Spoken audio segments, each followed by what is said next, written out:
And we now head to Mark McAllister, who's looking into the possibility that more rules for masks and face coverings in the city could be coming. Mark. That's right, Cynthia.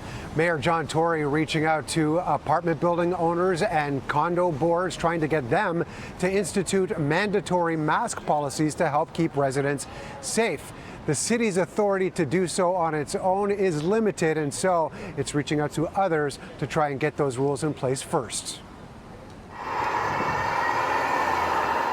Spotting masks coming and going from condos and apartment buildings in the city isn't hard, but it's not as common as you might think.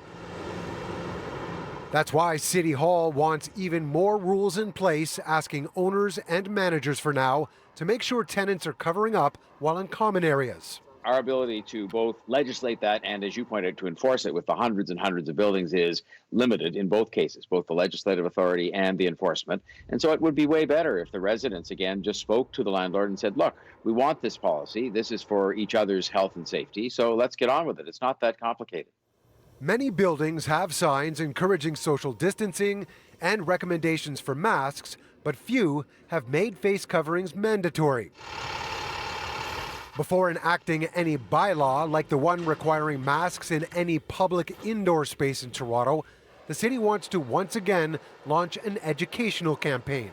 I would say only about 10% are wearing masks in the building. Really, most people are not. And it's usually the ones who are vulnerable. Well, until now, my building don't say anything about if we need to wear masks. Mayor John Tory has enlisted the help of the Greater Toronto Apartment Association to encourage its members to require masks in common areas, hallways, and elevators. It's a move the group endorses, but says the city needs to get its house in order. When you look at the city's website, currently it says that condominiums and apartment common areas are exempt from the face mask bylaw. So it's creating a little bit of confusion. We'll do whatever we can. We'll message and encourage all of our members to participate in this, and we've done that.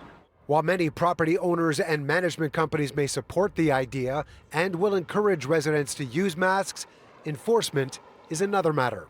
What makes it difficult when it comes to making something mandatory like this? Policing is very difficult, and we're not in a position to police our buildings, let alone they're open 24/7. It's impossible for us.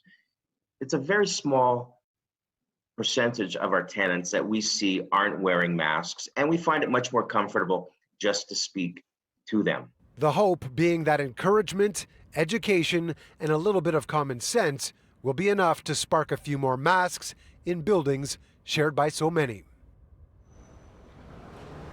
Now, how easy or difficult this is tough to say. Condo boards in every building are going to be making different decisions. The Greater Toronto Apartment Association, however, does have some reach. It represents more than 150,000 units in the city.